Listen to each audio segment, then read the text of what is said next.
खिलाफत हम पेश कर रहे हैं। तारीख का ये दर्स है जो खास तरीके से ये दर्स क्यों पेश किया जा रहा है कि ताकि लोगों को पता लगे कि खिलाफत राशिदा का अंदाज क्या था और किस तरीके से खुलफाए राशिदीन ने अपने हाकिम होने और अपने जो है अपनी पब्लिक का लिहाज करने, उनका ख्याल करने के लिए किस तरह का नज्म किया था और क्या सूरत हाल थी उस जमाने में, वो बातें आपके सामने पेश की जाए। तो उमर रजी अल्लाह तआला अन्हु के दौर खिलाफत के जो खद्दो खाल हैं, जो अहम और बुनियादी बातें हैं, वो बातें आपके सामने हम इस दर्स में पेश करते हैं। सबसे पहले आज हम पेश करेंगे उमर रज़ी अल्लाह ताला अन्हु के दौर खिलाफत में इल्म और उलमा के ताल्लुक से क्या तरीका था, क्या मनहज था, क्या मेथड था उमर रज़ी अल्लाह ताला अन्हु का। आज की हुकूमतें भी आप देखेंगे कि बाकायदा हुकूमतों में वजारत तालीम एक चीज़ होती है, एजुकेशन मिनिस्टर जो है या मिनिस्ट्री, इसका भी एक शोबा रहता है। बाकायदा जो है तालीम का वजीर होता है। छोटी बड़ी छोटी बड़ी रियासतों में भी होता है, पूरे मुल्क के अंदर भी होता है और दुनिया की सारी हुकूमतें इसका खास तरीके से लिहाज करती हैं और तालीम के लिए, एजुकेशन के लिए अलग से अपनी हुकूमत में बजट भी रखती है। उमर रज़ी अल्लाह ताला अन्हु ने किस तरह से ये नज्म किया था, इसका कुछ जो है तस्वुर हम आपके सामने पेश करेंगे। उमर रज़ी अल्लाह ताला अन्हु सबसे पहले खुद भी इल्म के बड़े ही दिलदादा थे, इल्म हासिल करने के बड़े ख्वाहिशमंद थे और बहुत ज्यादा इसकी तरफ वो खुद भी तवज्जो देते थे। ये अलग बात है कि उनकी कुछ घरेलू मसरूफियात भी थी, तिजारत की मशगूलियत भी थी, जिसकी वजह से बाज दुरूस उनके छूट जाते थे। तो उनके लिए उनका एहतमाम क्या था, मैं वहां से बात शुरू करता हूँ इस पूरे मसले की। वो अल्लाह के रसूल सल्लल्लाहु अलैहि वसल्लम के ज़माने से वो बात होगी कि उमर रज़ी अल्लाह ताला अन्हु खुद इल्म के ताल्लुक से कितना एहतमाम करते थे। कहते हैं इस सिलसिले में सहाबी कि उमर रज़ी अल्लाह ताला अन्हु के पड़ोसी थे। तो ये पड़ोसी और उमर रज़ी अल्लाह ताला अन्हु दोनों ने आपस में ये तय कर लिया था कि एक दिन वो अल्लाह के रसूल सल्लल्लाहु अलैहि वसल्लम की खिदमत में हाजिर होंगे। उनके पड़ोसी अपनी रोजी रोटी के लिए जहां भी जाना होगा जाएंगे, तिजारत करेंगे और एक दिन जो है उनके पड़ोसी खिदमत में हाजिर होंगे अल्लाह के रसूल सल्लल्लाहु अलैहि वसल्लम की, और ये अपना जो है रोजी रोटी के लिए उमर रज़ी अल्लाह तआला अन्हु बाजारों का चक्कर लगाएंगे। ये आपस में तय किया। तो इस तरीके से इसको कहते हैं इल्म के लिए बारी मुतय्यन करना। अब हमेशा अल्लाह के रसूल सल्लल्लाहु अलैहि वसल्लम की खिदमत में नहीं रह सकते थे क्योंकि रोजी रोटी का भी मसला था। जैसे आज हमारे भाई लोग इतने सारे जो अभी संडे के इस दर्स में शरीक हैं, जाहिर सी बात है उनके लिए रोजी रोटी का मसला होता है, तो दूसरे दिनों में बिजी होते हैं, तो उनके लिए आज के इस दिन यानी संडे को खास तरीके से दर्स का एहतमाम करके इल्म से उनको जोड़ने की कोशिश होती है। उसी का एक हिस्सा है जो ये दर्स आपके सामने पेश किया जा रहा है। तो उमर रज़ी अल्लाह ताला अन्हु अपने दौरे खिलाफत में इस तरह से करते थे और बड़ी जो है मेहनत करते थे, बड़ी कोशिश करते थे इस सिलसिले में। अल्लाह के रसूल सल्लल्लाहु अलैहि वसल्लम की बाज़ अहादीस भी इस सिलसिले में वारिद हुई है और बाज़ हदीसें भी ये बताती हैं। अल्लाह ताला ने बड़ी सलाहियत भी दे रखी थी उनको, उनकी सोच जो थी बड़ी अच्छी सोच थी और उनका जो फ़िक़्ह है, इस्तिंबात का जो तरीक़ा है मसाइल वग़ैरह, वो भी बड़ा उम्दा था। इसी वजह से ऐसा कई मर्तबा हुआ कि उमर रज़ी अल्लाह ताला अन्हु जैसा सोचते थे, उनकी सोच के लिहाज से अल्लाह ताला ने कुरान में वही नाज़िल फरमाई, शरीयत में अहकाम नाज़िल फरमाए। इसीलिए उनको मुल्हम भी कहा गया कि अल्लाह के रसूल सल्लल्लाहु अलैहि वसल्लम कहते हैं कि पिछले ज़माने में अंबिया होते थे, मुहद्दस होते थे, यानी उनको इल्हाम होता था। आपने कहा अगर मेरी उम्मत में से कोई है तो ये उमर हो सकते हैं। तो बात थी उमर रज़ी अल्लाह ताला अन्हु के इस फ़हम फ़रासत के ताल्लुक से। तो उमर रज़ी अल्लाह ताला अन्हु अल्लाह के रसूल सल्लल्लाहु अलैहि वसल्लम के ज़माने से ही इल्म हासिल करने के बड़े शौकीन थे। तो उनके दौरे खिलाफत में भी ये चीज़ बाकी रही। लेकिन ظاہر سی بات ہے کہ ایک ہی آدمی ہر چیز کا علم تو نہیں رکھ سکتا۔ اپنے دور میں انہوں نے علم حاصل کرنے کے لیے صحابہ کو جہاں ابھارا، تابعین کو ابھارا، وہیں یہ بھی ایک بڑی اہم چیز تھی، اور علم کے باب میں ان کی بڑی اہم خدمت مانی جائے گی کہ انہوں نے اس سلسلے میں یہ بھی کوشش کی کہ جو شریعت کا علم ہے کہیں اس میں دوسری چیزیں بیچ میں نہ آ جائیں، کہیں یہ موضوع اور من گھڑت روایتیں گھس نہ جائیں، اس کے لیے احتیاط کا بھی، حدیثیں قبول کرنے، علم حاصل کرنے میں احتیاط کے پہلو کو سامنے رکھا جائے۔ ایسا نہیں کہ کسی نے کچھ بھی کہہ دیا فوراً جو ہے اسے قبول کر لیا، جیسے آج کل کے ہمارے علماء ایسے ہو گئے ہیں کہ اگر یہ کچھ بات کہہ دیں تو کیا کہ ان کا کیا ہے کہ جیسے ہی انہوں نے کہہ دیا ویسے ہی اسے قبول کر لیا جائے، کوئی کراس کوشچن نہ کرے۔ ایسی حالت ہو گئی آج کل، اگر کسی نے کہیں سوال کر دیا تو علماء کا احترام نہ کرنے والا اور علماء کے خلاف علماء کی عزت نہ کرنے کا اس کے اوپر ٹھپا لگا دیا جاتا ہے، اس کے اوپر مہر لگ جاتی ہے۔ یہ صورتحال ہو گئی ہے۔ ایک تحقیق کرنا، کسی بات کی حقیقت کو معلوم کرنا، چاہے وہ بیان کرنے والا کوئی بھی ہو، غلطی تو کوئی بھی کر سکتا ہے۔ اگر یہ تحقیق صحابہ کے اوپر کی جا سکتی ہے تو دنیا میں کون سا ایسا عالم ہے جو صحابہ کے درجے سے بھی اونچا ہے؟ بتائیے مجھے کہ ان سے کوئی سوال نہیں کیا جا سکتا، کوئی کراس کوشچن نہیں کیا جا سکتا، کون ہو سکتا ہے ایسا؟ تو یہ جو لوگوں میں یعنی غلط تصور جو بیٹھایا جا رہا ہے نا، یہ غلط ہے، یہ تقلید کا ایک حصہ ہے۔ دھیرے دھیرے پھر سے ہمارے علماء اہل حدیث بھی لوگوں کو تقلید کی طرف دھکیلتے جا رہے ہیں۔ اسی زمانے میں جو بڑے بڑے ائمہ گزرے ہوئے ہیں، ان کی جب بات آتی ہے تو کہتے ہیں کہ نہیں، ہم ان کی تقلید نہیں کریں گے، ان کی تقلید تو نہیں کریں گے، ان کی کوئی بات ہوتی ہے تو ہم تحقیق کریں گے کہ یہ کتاب و سنت کے موافق ہے یا نہیں ہے، لیکن یہ علماء کہتے ہیں تو تحقیق کی کوئی ضرورت نہیں۔ یہ کون سا معاملہ ہو گیا؟ کیا یہ ان سے بھی بڑھ گئے ہیں، ان ائمہ سے بڑھ گئے ہیں، صحابہ کرام سے بڑھ گئے ہیں؟ تو میں یہ کہہ رہا تھا آپ سے کہ عمر رضی اللہ تعالیٰ عنہ نے اپنے دور خلافت میں ایک میتھڈ ہمیں یہ دیا کہ جب کوئی بات آپ کے سامنے آتی ہے تو اس کی تحقیق کر دو۔ ایک مرتبہ ابو موسیٰ اشعری رضی اللہ تعالی عنہ کو عمر رضی اللہ تعالی عنہ نے اپنے دور خلافت میں کسی کام کے لیے بلایا، وہ حاضر ہوئے تو آ کر کے انہوں نے 3 مرتبہ سلام کیا، ان کو سلام کا کوئی جواب نہیں ملا تو واپس چلے گئے۔ عمر رضی اللہ تعالیٰ عنہ نے پھر ان کو بلا بھیجا اور کہا کہ جو ہے میں نے تم کو بلایا تھا اور تم آئے نہیں۔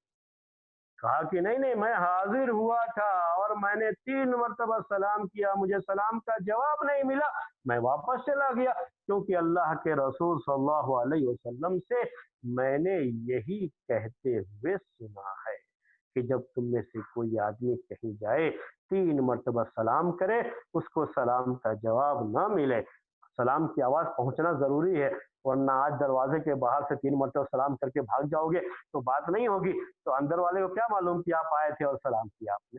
مطلب یہ ہے کہ اندر والوں کو معلوم، اس زمانے کے جو گھر تھے اس میں آواز پہنچنے کا مسئلہ تھا۔ آج تو ایسے پیک قسم کے گھر ہوتے ہیں کہ آواز پہنچنے کا مسئلہ ہی نہیں ہوگا اندر، تو جب آواز ہی نہیں پہنچی تو پہلے آواز کو پہنچانا ضروری ہے۔ تو 3 مرتبہ سلام کیا، سلام کا جواب اگر نہیں ملا تو اس کا مطلب یہ ہے کہ وہ آدمی بزی ہے، مشغول ہے، اس لیے ابھی فی الحال چلو۔ جب یہ حدیث بیان کی ابو موسیٰ اشعری رضی اللہ تعالیٰ عنہ نے، عمر رضی اللہ تعالیٰ عنہ نے فوراً قبول نہیں کر لیا، انہوں نے کیا کیا؟ تحقیق، تثبت کہ واقعی اللہ کے رسول صلی اللہ علیہ وسلم نے یہ بات کہی ہے، کیونکہ ابو موسیٰ اشعری رضی اللہ تعالیٰ عنہ تھوڑا سا ڈرے ہوئے تھے اس وقت۔ عمر رضی اللہ تعالیٰ عنہ کا روب تو آپ جانتے ہی ہیں کہ جس گلی سے گزر جائیں تو شیطان بھی وہاں سے بھاگ لیتا تھا، اس کی ہمت نہیں ہوتی تھی، دوسرے لوگوں کا کیا ہے۔ تو یہ عمر رضی اللہ تعالیٰ عنہ کا اپنی جگہ پر روب تھا، ایک ہیبت تھی، डरे हुए थे वो मूसा अशरी रजी अल्लाह ताला अन्हो। और ऐसे मौके पर आदमी से जब कुछ बयान करता है तो गलती होने का बड़ा डर, कहना कुछ और चाहता है, जबान से कुछ और निकल जाता है। तो ऐसे मौक़ों पर तहकीक की बड़ी अहमियत होती है। उमर रजी अल्लाह ताला अन्हो ने ऐसे ही किया कि उन्होंने तहकीक का इरादा किया और पूछा कि क्या ये हदीस तुम्हारे अलावा किसी और ने सुना है या नहीं सुना है। गए अंसार की मजलिस में, अंसार की एक मजलिस लगी हुई थी, लोगों ने इसके सामने ये पूरी बात जिक्र की, पूरा वाकया जिक्र किया, कहा कि हमें जो सबसे छोटा है वो जा करके आपके हक में गवाही देगा कि उसने भी ये हदीस अल्लाह के रसूल सल्लल्लाहु अलैहि वसल्लम से सुनी है।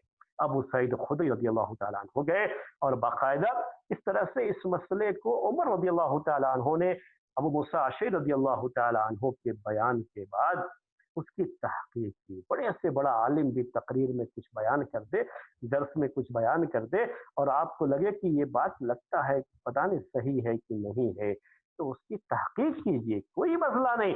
उमर रजी अल्लाह तआला अन्हु ने अपने दौरे खिलाफत में ये मेथड हमको दिया है और ये उसी से ताल्लुक रखता है। तहकीक कीजिए, मालूम कीजिए कि सही है या नहीं है। कितनी गलत किस्से लोग बयान करते हैं, कितनी गलत बातें लोग बयान कर देते हैं और ख़ास तरीके से तकरीर करने वालों से तो ये चीज़ बहुत ज़्यादा होती है, इसलिए तकरीरों से कभी दीन नहीं सीखा जा सकता, ये याद रखिएगा।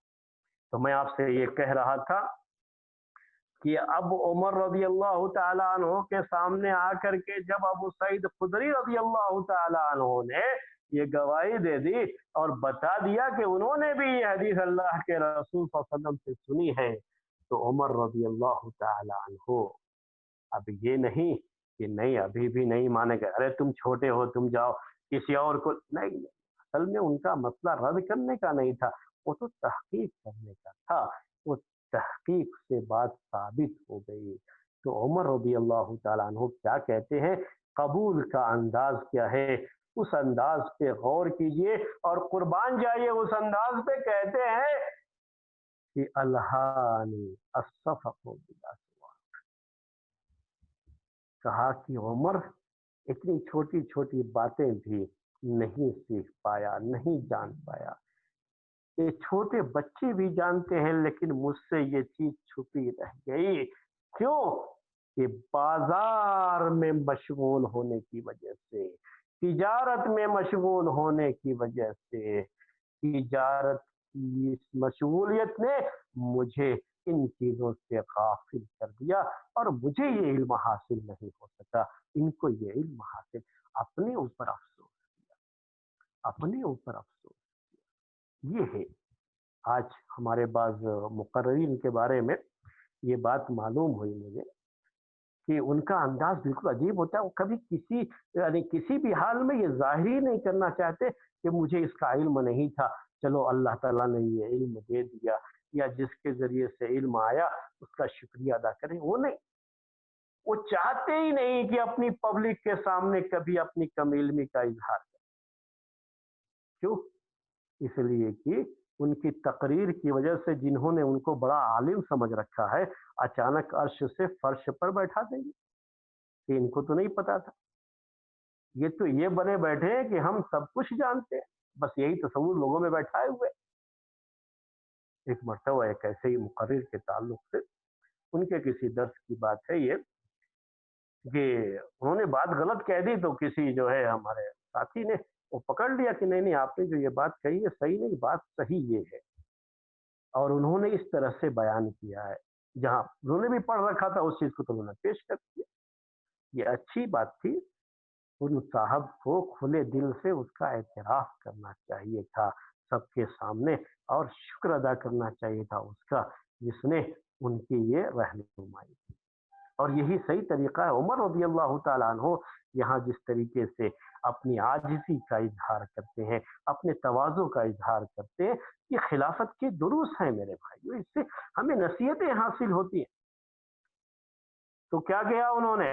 नहीं माने, अपनी मुर्गी की एक टांग जो है ना उसी पर अड़े रहे और बाद में फ़ोन करके चुपके से उनसे कहते हैं कि आप जो कह रहे थे वो सही है, आपकी बात सही है, लेकिन किसी के सामने इसको बयान मत कीजिएगा کہ क्योंकि उन्होंने तो मजलिस में मना नहीं था, और ये उनको मना कर दिया कि किसी को ये पता ना लगे कि मैंने वो गलत कह दिया था और आपने जो कहा था वो सही था।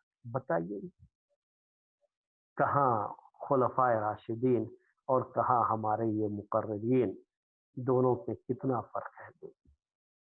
उमर रजी अल्लाह ताला अन्हो से बड़ी किसी की शख्सियत हो सकती है सहाबा किराम में? अबू बकर रजी अल्लाह ताला अन्हो के बाद सहाबा किराम में सबसे ऊंची शख्सियत के मालिक थे ये उमर रजी अल्लाह ताला अन्हो। उनके दौरे खिलाफत में उनसे बढ़कर किसकी शख्सियत थी? किसी की नहीं थी। लेकिन क्या तवाज़ु है, क्या अंदाज है, देखिए। इसीलिए हम इन चीजों को पेश करें। तो उमर रजी अल्लाह ताला अन्हो लोगों को इल्म के लिए बहुत उभारते थे अपने दौरे खिलाफत में। उनके जो बाद इस सिलसिले में अकवाल हैं वो मैं आपके सामने पेश करता हूँ। उमर रजी अल्लाह ताला अन्हो उनका ये कौल बहुत मशहूर है। सही बुखारी में इमाम बुखारी रहमतुल्लाह अलैह ने भी जिक्र फरमाया है कि तफक्कहू क़ब्ल अन तुसव्वदू, कि तुम दीन का इल्म हासिल कर लो, फ़िक़्ह हासिल कर लो, दीन के मसाइल की समझ हासिल कर लो, क़ब्ल अन तुसव्वदू, क़ब्ल इसके कि तुम सरदार बनाए जाओ। कौम के सरदार बन जाने के बाद नफ्स इंसान का इल्म की तरफ माइल नहीं होगा, दूसरों के साथ बैठ करके इल्म हासिल करने की तबीयत नहीं चाहेगी। या ये भी कहा जा सकता है कि तुम पहले इल्म हासिल कर लो, तो इसकी वजह से तुम सरदार बनाए जाओगे तो उस वक्त परेशानी नहीं होगी। वरना सरदार बगैर इल्म के अपनी कौम की क्या रहनुमाई करेगा? इदा कानल गुराब दलील कौमिन फयहदीहिम इला दारिल बवारी। अरबी में ये बात कही गई है कि जब किसी कौम का लीडर कौवा हो जाए, कौवा ये जो काव काव बोलता रहता है, उसको अरबी में गुराब कहते हैं। ये कौवा अगर किसी कौम का लीडर बन जाए तो क्या करेगा? ये हलाकत की तरफ लेकर के जाएगा, बर्बादी की तरफ ले जाएगा, पूरी कौम को बर्बाद कर देगा, पूरे मुल्क को बर्बाद कर देगा, पूरी सोसाइटी को खत्म कर देगा। ये सूरत हाल हो जाएगी। क्या कहा, क्या कहा? सोचिए जरा यहाँ पर, तफक्कहू क़ब्ल अन तुसव्वदू। ये लोगों को सिखाते थे उमर रज़ी अल्लाह ताला अन्हु। इल्म हासिल करने की जो है बड़ी तरगीब देते थे। उनकी एक बात ये भी बहुत मशहूर है लोगों में कि उन्होंने कहा कि इन्न रजुल ला यखरुज मिन मंजिलिही व अलैहि मिन अज़्ज़ुनूब मिस्लु जिबाल तहा। ये आदमी अपने घर से निकलता है और उस वक्त उसके ऊपर बड़े बड़े गुनाह होते हैं। तिहामा का जो पहाड़ है ना, उस पहाड़ के मानिंद यानी बहुत ज्यादा गुनाह होते हैं। फइज़ा समिअल इल्म खाफ व रजा व ताब। जब इल्म सुनता है तो क्या होता है? दिल में खशियत पैदा होती है, अल्लाह ताला के अजाब का खौफ आता है। जब इल्म की मजलिस से लौटता है तो तौबा करते हुए लौटता है, तो वो अपने घर आता है। फंसरफ इला मंजिलिही व लैसा अलैहि ज़म, कि जो अपने घर लौटता है तो इस हाल में लौटता है कि उसके ऊपर कोई गुनाह रह ही नहीं जाता है। सोचिए ये। इसीलिए जो इल्म की मजलिसें हैं, जो इल्मी दुरूस होते हैं ना, इसमें शिरकत का ये फायदा होता है कि आदमी का दिल कभी कभी लरज जाता है, दिल में खशियत पैदा होती है, अल्लाह ताला का खौफ पैदा होता है और तौबा की तौफीक मिल जाती है, तो सारे के सारे गुनाह माफ कर दिए जाते हैं। तो इस तरीके से मेरे भाइयों जो हमारे साथ दर्स में शरीक हैं, मुझे उम्मीद है कि आप सब लोगों का यही हाल होता होगा दर्स के बाद, कि जब आप दर्स से जाते हैं, दर्स खत्म होता है, तो दिल में ऐसी खशियत पैदा होती है, ऐसी नरमी पैदा होती है कि गुनाहों का जो भी बोझ है, गुनाहों का ये बोझ जो कि पहाड़ों के मानिंद हमारे ऊपर है, अल्लाह ताला दर्स की इस बरकत से, दर्स सुनने की वजह से खौफ व खशियत जो पैदा होती है, उसके नतीजे में तौबा व इस्तिग़फ़ार से इन गुनाहों को अल्लाह ताला मिटा देता है, हमसे मिटा देता है, दूर कर देता है। आप सबके साथ मुझे यकीन है कि यही मामला होता होगा। उमर रज़ी अल्लाह तआला अन्हु ने ये भी बात कही है, उनकी ये बात भी नकल की गई है कि ला यकूनु रजुलु आलिमन हत्ता ला यहसुद मन फौक़ह व ला यहक़िर मन दूना, कि कोई शख्स उस वक्त तक आलिम हो ही नहीं सकता जब तक कि अपने से ऊपर के लोगों से हसद न करे और अपने से नीचे मर्तबे के लोगों को हकीर न समझे। वला यअखुज़ु अला अमलिही अजरा, और अपना जो काम है, दीन का जो काम है, और जो लोगों के लिए दावत व तबलीग में वो लगा रहता है, लोगों को सुधारने के लिए और लोगों को सही रास्ता बताने के लिए वो जो मेहनत करता है, तो उस पर वो कोई उजरत नहीं लेता। तो ये कहा कि आलिम असल में वही होता है जो अपने से ऊपर वालों पर हसद न करे और अपने से नीचे वालों को हकीर न समझे। उमर रज़ी अल्लाह तआला अन्हु ने ये भी कहा इल्म सीखने के लिए, इल्म की तरफ तवज्जो देने के लिए कहा कि अल इल्म इल्लम यनफअक लन यज़ुर्रक, इल्म अगर तुमको फायदा नहीं पहुंचाया तो कम से कम नुकसान तो नहीं पहुंचाएगा। इल्म भी नुकसान पहुंचाता है। कौन सा इल्म? जो कि नुकसान पहुंचाने वाला इल्म है, वो इल्म नुकसान पहुंचाएगा, उसमें वो अलग ही चीज है। पर वो ये इल्म तो नहीं है, वो दूसरा इल्म होता है। लेकिन जिस इल्म की बात कर रहे हैं उमर रज़ी अल्लाह तआला अन्हु, ये इल्म शरीयत का इल्म है, ये नुकसान तो नहीं पहुंचाएगा, कम से कम ये तो है कि ये नुकसान नहीं पहुंचाएगा। उसके साथ ही उमर रज़ी अल्लाह तआला अन्हु कहते थे कि तअल्लमुल इल्म वअल्लिमूहुन नास, इल्म को सीखो और लोगों को सिखाओ भी। ये सीखने और सिखाने पर लोगों को तरगीब देना है। बड़ी से बड़ी वजारतें भी आज के दौर में ये काम नहीं कर सकती जो उमर रज़ी अल्लाह तआला अन्हु लोगों को नसीहत करके किया करते थे। कहते थे, क्या कहते थे कि सीखो भी इल्म और लोगों को सिखाओ भी। वतअल्लमुल वक़ार वस्सकीना, और सीखो वक़ार, संजीदगी, और क्या चीज? सकीनत। यानी आज का जो माहौल है सीखने और सिखाने का, जहाँ मछली बाजार जैसा गुमान होता रहता है, इस तरह से आवाजें रहती हैं, इतना शोर शराबा रहता है, बच्चे जो क्लासें करते हैं, आप ऑनलाइन क्लासें आजकल सुनते होंगे, क्योंकि ऑनलाइन क्लासें बच्चों की चल रही है, तो देखते होंगे कितना शोर शराबा। इसी से अंदाजा हो रहा है कि उनकी क्लासरूम का मंजर क्या होता होगा। उनको असल में इल्म सीखने के आदाब नहीं बताए जाते हैं। तो उमर रज़ी अल्लाह तआला अन्हु ने अदब भी कहा, सीखने के लिए कहा कि वक़ार सीखो और सुकून के साथ इल्म हासिल करना सीखो। वतवादउ लिमन तअल्लमतुम मिनहुल इल्म, ये बड़ी अहम नसीहत है उनकी। कहा कि उसके लिए तवाज़ो इख्तियार करो जिससे तुमने इल्म सीखा है। जो तुम्हारा उस्ताद है, जिसने तुम्हें सिखाया है, उसके लिए तवाज़ु इख्तियार, ये है बहुत जरूरी।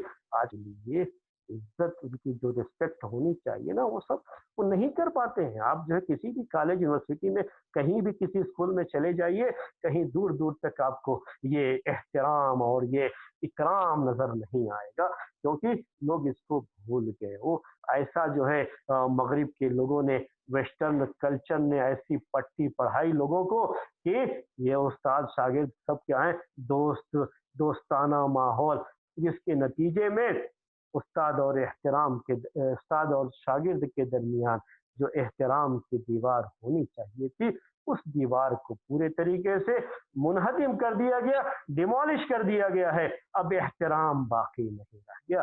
अपने उस्ताद के सामने ही एक शागिर्द सब कुछ करता है, कुछ भी जो है सब कुछ कहता है, सब कुछ करता है। कहा उसके बाद वतवादउ लिमन अल्लमतुमूहुल इल्म, और उसके लिए भी तवाज़ो जिसको तुमने सिखाया है। सिर्फ उस्ताद ही के लिए नहीं, शागिर्दों के लिए भी, स्टूडेंट के लिए भी क्या इख्तियार करो?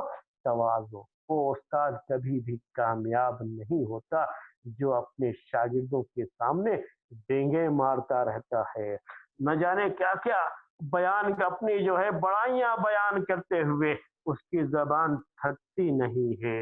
نہیں، سیکھنے والوں کے درمیان سکھانے والا بھی تواضع اختیار کرے، وَلَا تَكُونُوا مِن جَبَابِرَةِ الْعُلَمَاءِ فَلَا يَقُومُ عِلْمُكُمْ بِجَهْلِ، اور کہا کہ تم ان علماء کی طرف سے نہ ہو جاؤ جو کہ بڑے ہی جابر قسم کے، بڑے ہی ظالم قسم کے جو علماء ہوتے تھے، ویسے ظالم و جابر علماء کی طرف سے تم مت ہو جانا۔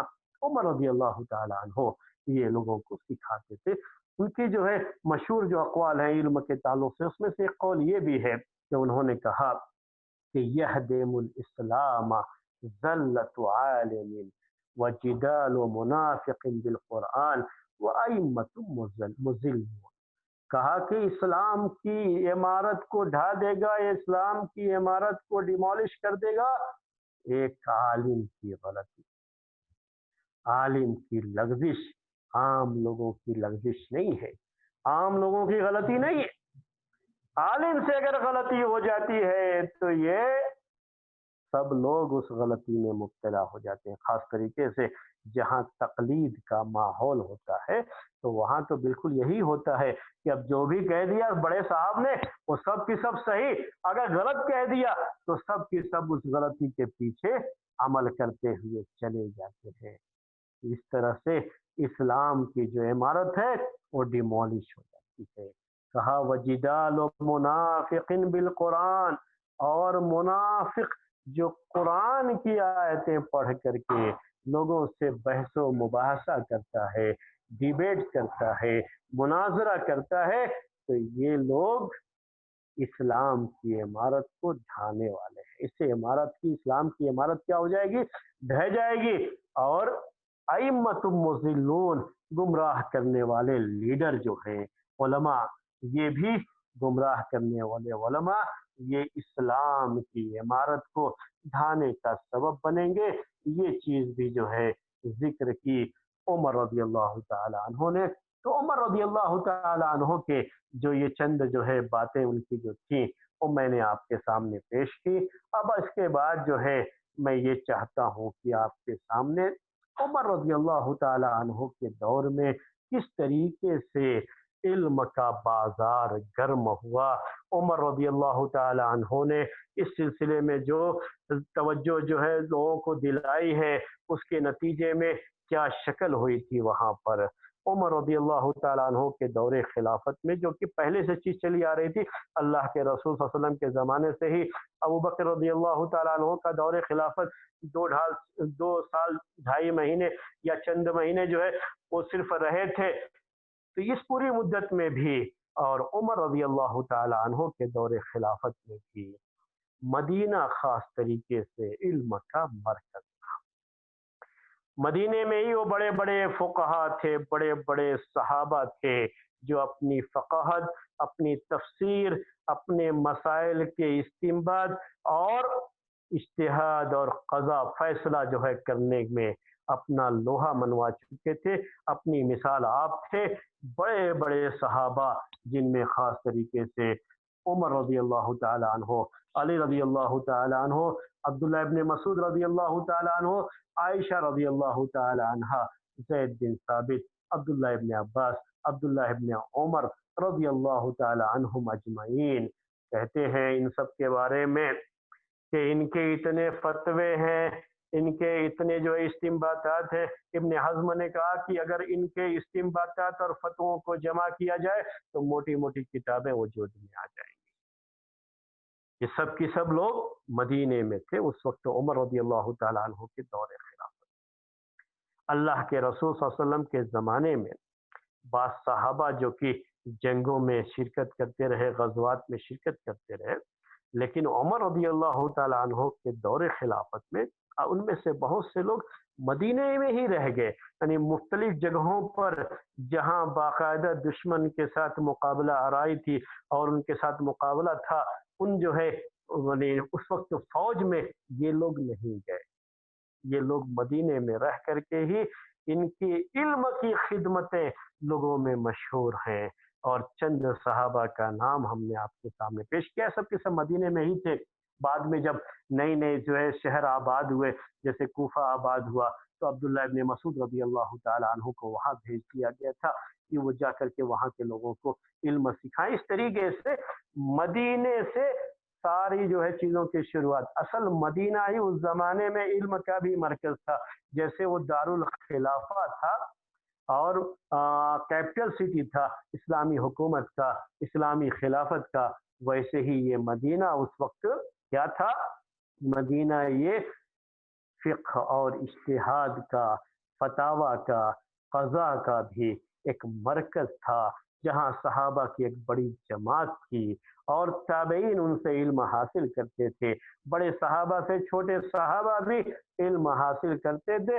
یہ ساری چیزیں مدینے کے اس ماحول میں تھی، اور عمر رضی اللہ تعالیٰ عنہ کے دور خلافت میں یہ چیز چلتی ہے۔ اس کے بعد ام سلمہ رضی اللہ تعالیٰ عنہ، انس بن مالک رضی اللہ تعالیٰ عنہ، ابو سعید خدری رضی اللہ تعالیٰ عنہ، ابو ہریرہ رضی اللہ تعالیٰ عنہ، عثمان بن عفان، عبداللہ بن زبیر، ابو موسیٰ اشعری، سعید بن ابی وقاص، جابر بن عبداللہ، معاذ بن جبل، طلحہ رضی اللہ تعالیٰ عنہ اور زبیر رضی اللہ تعالیٰ عنہ، عبد الرحمن بن عوف رضی اللہ تعالیٰ عنہ، عمران بن حسین، عبادہ بن صامت اور رضی اللہ تعالیٰ عنہم اجمعین، یہ سب صحابہ مدینے میں تھے اور ان کے بھی فتوے لوگوں کے درمیان آتے رہتے تھے، ان کے استنباطات بھی آتے رہتے تھے، جن کے بارے میں امام ابن حزم کہتے ہیں کہ اگر ان کے فتوے بھی جمع کیے جائیں تو ایک چھوٹی کتاب کی شکل اختیار کر سکتے ہیں۔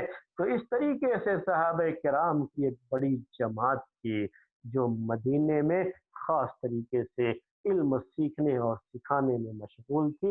اس طریقے سے یہ عمر رضی اللہ تعالیٰ عنہ کے دور خلافت میں یہ مدینہ خاص تھا علم کے لیے، علم حاصل کرنے کے لیے لوگ دور دراز سے مدینے کا سفر کرتے تھے اور آ کر کے یہاں علم حاصل کرتے تھے۔ صحابہ کرام سے مدینے میں جن بڑے بڑے تابعین نے علم حاصل کیا ان میں فقہائے سبعہ بہت مشہور ہے، اور جو بھی لوگ علم جو ہے سے تعلق رکھتے ہیں ان سب کو یہ فقہائے سبعہ کے بارے میں معلوم ہوگا کہ یہ فقہائے سبعہ، یہ عبید اللہ، عروہ بن زبیر، قاسم، سعید بن مسیب، ابو بکر، سلیمان اور خارجہ، یہ 7 مشہور تابعین ہیں جنہوں نے صحابہ کرام سے خاص طریقے سے مدینے میں اس وقت علم حاصل کیا۔ ان کو فقہائے سبعہ کہا جاتا ہے، یہ تابعین ہیں سب کی سب، فقہائے سبعہ یعنی 7 بڑے بڑے فقہاء ان کو کہا جاتا ہے، اور یہ سب کے سب مدینے کے تھے، اور ان کے بارے میں یہ کہا جاتا ہے کہ اگر یہ کسی مسئلے میں اتفاق کر لیں تو سمجھو کہ اس پوری امت کا اجماع ہو گیا، اتنی اہمیت اس کو دی جاتی تھی۔ اور یہ سب کی سب کہاں ہیں؟ مدینے میں۔ بعد میں لوگ جو ہے دوسرے جو یہاں سے جو صحابہ کرام سفر کر کے گئے، مکہ گئے، عبداللہ ابن عباس رضی اللہ عنہ، عبداللہ ابن مسعود جو ہے کوفے میں رہے، عمر بن عاص رضی اللہ تعالیٰ عنہ اور ان کے بیٹے عبداللہ بن عمر بن عاص یہ مصر میں رہے، شام میں جو ہے بعض جو ہے صحابہ رہے، اس طرح سے بصرہ میں بعض صحابہ رہے۔ خاص نے پھر سفر کیا اور مختلف جو ہے مدرسے علم کے قائم کیے، اصل مدرسہ علم کا، اصل اسکول، اصل یونیورسٹی اس زمانے کی عمر رضی اللہ تعالیٰ عنہ کے دور خلافت کی مدینہ یونیورسٹی تھی۔ آج کی جو ہے اسلامک یونیورسٹی جو مدینے میں، وہ نہیں کہہ رہا ہوں میں، مدینہ اپنے آپ میں خود جو ہے ایک جو ہے یونیورسٹی کی حیثیت رکھتا تھا، جس سے علم حاصل کر کے بعض صحابہ مختلف جگہوں پر منتشر ہوئے۔ پہلے تو وہاں انہوں نے اپنی اپنی یونیورسٹیاں قائم کر لی، تو مکے میں عبداللہ ابن عباس رضی اللہ تعالیٰ عنہما کی یونیورسٹی تھی، تو کوفے میں جو ہے عبداللہ ابن مسعود رضی اللہ تعالیٰ عنہما کی جو ہے باقاعدہ جو ہے وہاں پہ یونیورسٹی تھی عبداللہ ابن مسعود رضی اللہ تعالیٰ عنہما کی، اور انس بن مالک رضی اللہ تعالیٰ عنہ کی یونیورسٹی تھی بصرہ کے اندر، عبداللہ بن عمر بن عاص کی جو ہے مصر کے اندر، اور اس طرح سے عبادہ بن صامت اور بعض دوسرے صحابہ جو ہے وہاں پہ شام کے علاقے میں تھے، وہاں ان کی جو ہے یونیورسٹیاں قائم رہی۔ لیکن مدینہ علم کے اور اہل علم سے بہرحال اس زمانے میں بھی خلافت عمر میں بھی اور بعد کے دور میں بھی مدینہ یہ علم کا مرکز رہا۔ بعد میں بھی یعنی ابھی جو ہم نے 7 بڑے فقہا کی بات کہی آپ کے سامنے، پھر جو ہے ان کے بعد بھی جو ہے بڑے بڑے تابعین، یعنی تابعین میں سے بڑے بڑے اہل علم مدینے میں ہی ان کے علم کا چرچا رہا، جس کی وجہ سے امام مالک رحمۃ اللہ علیہ اپنے دور میں یہاں تک جو ہے ان کی بات تھی کہ مدینے والے اگر کسی چیز پر عمل کرتے رہے، ان کا اگر اتفاق ہے کسی مسئلے میں تو اس کو وہ حجت مانتے تھے، باقاعدہ شریعت کی دلیل مانتے تھے۔ یہ سب کی سب کس وجہ سے ہے کہ مدینہ یہ شہر اس وقت شہر علم کا شہر، ایک یونیورسٹی کی حیثیت رکھتا تھا، اور یہ سب کس وجہ سے کہ عمر رضی اللہ تعالی عنہ کے دور خلافت میں انہوں نے علم کی طرف جو توجہ لوگوں کو دلائی اور اس کی جو ہے اہمیت جو لوگوں کے ذہنوں میں بیٹھائی، اور لوگوں نے جو اس کی اہمیت کو سمجھا، ان سب کی روشنی میں مدینے کو یہ اہم مقام حاصل ہو گیا تھا۔ تو میرے بھائیو، یہ مسئلہ جو ہے چل رہا تھا کس کے بارے میں؟ مدینے کے بارے میں۔ اس کے بعد مدینے سے نکل کر کے میں نے آپ سے کہا کہ صحابہ کرام میں عبداللہ ابن عباس رضی اللہ تعالیٰ عنہما آ کر کے مکے میں بسے بعد میں، تو مکہ بھی اپنی جگہ پر ایک یونیورسٹی بن گیا، اور یہ یونیورسٹی کس کی ہے؟ عبداللہ ابن عباس کی۔ مکے کے مشہور تابعین وہ شاگرد رہے عبداللہ ابن عباس کے، اس کے بعد ان کے شاگردوں کے شاگرد، اور اس طریقے سے مکے کا یہ علم لوگوں میں جو ہے عبداللہ ابن عباس کا علم لوگوں میں پھیلا، اور لوگوں نے اس علم سے فائدہ اٹھایا۔ اس سلسلے میں جو علم کوفے کے اندر، کوفہ جب یہ شہر آباد ہوا تو باقاعدہ اس جو ہے شہر کے اندر عبداللہ ابن مسعود رضی اللہ تعالیٰ عنہ جو بہت مشہور ہے صحابہ میں اپنے فقہ کے لحاظ سے، اپنے علم کے لحاظ سے، وہاں پر ان کے علم کا چرچا ہوا۔ کہہ لیجئے کہ وہاں جو بھی فارغ ہوتا تھا وہ انہی کی یونیورسٹی کا پڑھا ہوا ہوتا تھا، اور امام ابو حنیفہ رحمۃ اللہ علیہ کے جو فقہی مسائل ہیں اس کا بڑا حصہ عبداللہ ابن مسعود رضی اللہ تعالی عنہ کی فقہ سے ہی لیا گیا ہے، اور اس طریقے سے وہ سلسلہ جو ہے چلتا رہا۔ بعد میں بصرہ کا جو مدرسہ تھا، بصرے کے مدرسے میں بھی اس زمانے میں یہ مدرسہ کافی جو ہے مشہور رہا، اور بصرہ اور جو ہے کوفہ کا یہ مدرسہ، یہ دونوں آپس میں ان کے درمیان بڑا جو ہے مقابلہ بھی رہا کرتا تھا، اور بڑا کمپٹیشن بھی رہا کرتا تھا۔ اس وقت بڑے بڑے صحابہ وہاں پر بھی گئے، ان میں سے ابو موسیٰ اشعری رضی اللہ تعالیٰ عنہ، عمران بن حسین رضی اللہ تعالیٰ عنہ، اور خاص طریقے سے انس بن مالک رضی اللہ تعالیٰ عنہ وہاں پر رہے، اور وہاں کی جو یونیورسٹی ہے جہاں سے لوگوں نے علم حاصل کیا، تابعین اتباع تابعین، وہ ان صحابہ سے تابعین نے حاصل کیا، اور یہ سلسلہ وہاں پر چلتا رہا، اور کافی لوگ وہاں پر بھی اس علم کو لے کر کے مشہور بھی ہوئے۔ اس کے بعد جو ہے عمر بن عاص رضی اللہ تعالیٰ عنہ، ان کے بارے میں نے بات آپ کے سامنے رکھی ہے، مصر میں تھے، اور مصر میں ان کا اپنا ایک خاص مقام تھا۔ ان کے بیٹے عبداللہ ابن عمر رضی اللہ تعالی عنہ بھی علم کے تعلق سے کافی مشہور رہے۔ شام کا جو مدرسہ تھا، شام کے اس مدرسے میں خاص طریقے سے بعض صحابہ جو وہاں پر رہے اور انہوں نے لوگوں کو علم سکھایا، ان میں سے معاذ رضی اللہ تعالیٰ عنہ، ابو الدرداء رضی اللہ تعالیٰ عنہ، عبادہ بن صامت رضی اللہ تعالیٰ عنہ، ان سب کی جو ہے علم کے حلقے ہوتے تھے، اور وہاں کی مسجدوں میں ان کی جو ہے علم کے دروس ہوا کرتے تھے، اور وہاں لوگوں نے کافی ان سے علم حاصل کیا۔ یہ الگ بات ہے کہ مختلف جو ہے شہروں سے لوگ مدینہ آ کر کے بھی علم حاصل کرتے تھے، لیکن وہاں کے جو خاص صحابہ جو ان علاقوں میں پہلے، ان سے بھی ان لوگوں نے کافی علم حاصل کیا، اور اس طریقے سے عمر رضی اللہ تعالی عنہ نے اپنے دور خلافت میں علم کے تعلق سے کافی لوگوں میں جو ہے شوق پیدا کیا، اور اس کے نتیجے میں یہ مختلف جو ہے یونیورسٹیاں وجود میں آئیں، جو اس زمانے کی مشہور یونیورسٹیاں کہلاتی कहलाई जा सकती है।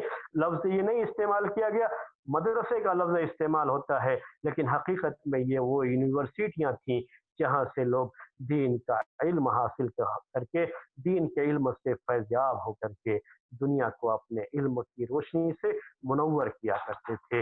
ये चंद बातें थी उमर रज़ियल्लाहु तआला अन्हु के दौरे खिलाफत में इल्म और उलमा के ताल्लुक से जो उनका ख़ास मनहज और तरीक़ा था, उसके ताल्लुक से चंद बातें, और इसी पर आज का ये दर्स ख़त्म करते हैं।